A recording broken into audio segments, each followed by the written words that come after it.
Mr. President, I come to the floor today to provide an update on the bold bipartisan action that Congress is now taking to respond to the pandemic that we have with the coronavirus. First, we are all deeply saddened by the loss of life due to the outbreak here in this country and globally. I know, Mr. President, it has affected your state in terms of disease as well as death. In my state, disease, not yet death, and we're hoping to prevent that. But all of us remain very concerned about the great loss of life and the suffering that is happening as a result of this. These are extraordinary times. We are fighting a world war to defeat a virus. We want to do it to save lives, but also to keep people safe. This war has two fronts. I know, Mr. President, you discussed these on television the other evening. I listened carefully about the impact on your state, and as you said, we are fighting on the front of public health, as well as the health of our economy. The coronavirus right now is controlling our economy. It's taken a dominant role, and to stop this disease, the nation has largely shut down. These temporary restrictions on our daily activities are necessary in an effort to limit new cases, the spread of the disease. And yet the economic fallout is devastating millions of hardworking American families. Once we defeat the virus, we will rebuild. Our economy will bounce back. We are a strong and resilient nation, and we always bounce back, and we will again. First, we need to make it through this medical crisis, and this is going to require big and bold and bipartisan action. The American people need help, and I would reassure the American people that Congress is responding. This is a national rescue operation, as I see it, and help is on the way. President Trump and Congress, in a bipartisan way, are coming together to ease the pain of the American people. It's going to take time. It's going to happen. We are sending immediate relief, and we have done that. We are sending financial support, plus medical support, to people all across America. The bill being considered on the floor right now is called the CARES Act, and it stands for Coronavirus Aid, Relief, and Economic Security Act. It will bolster our economy, and it will help working families. This bill allows for us to deliver direct cash payments to most Americans to see people through this economic downturn.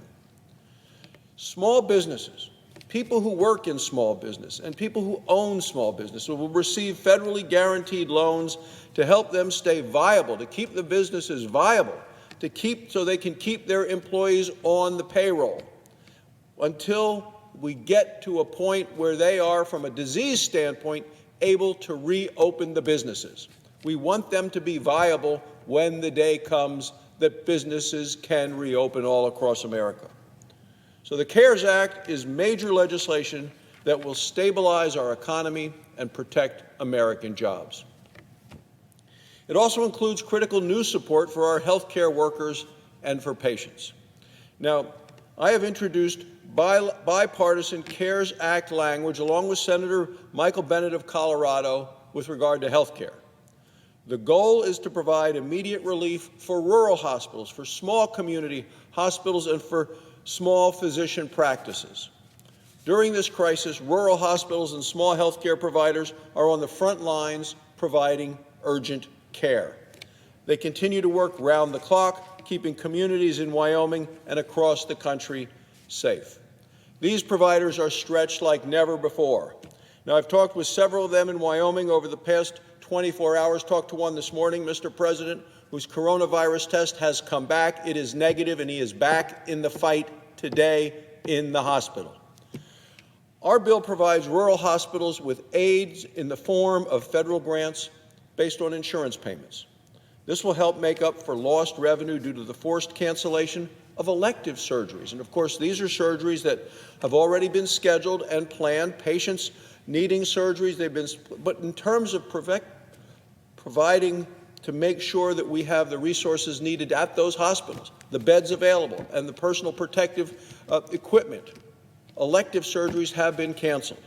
So small physician hospitals, rural communities, aren't able to tolerate that sort of loss of flow, just as any business is not able to tolerate that sort of cash flow loss. So small physician practices will receive low-interest loans based on the payroll of that practice, in terms of what we're doing with this bill that Michael Bennett and I, in a bipartisan way, have introduced. Rural health care workers need immediate, short-term financial relief to help them through this crisis time. So the CARES Act also includes a number of important public health provisions. Our bill eases the shortage of drugs and critical equipment, including ventilators and medical masks. It expands testing. It ensures testing is free for patients. And it speeds the development of new coronavirus vaccines and treatments, since none have existed before the disease was made known worldwide as a new virus in which it is.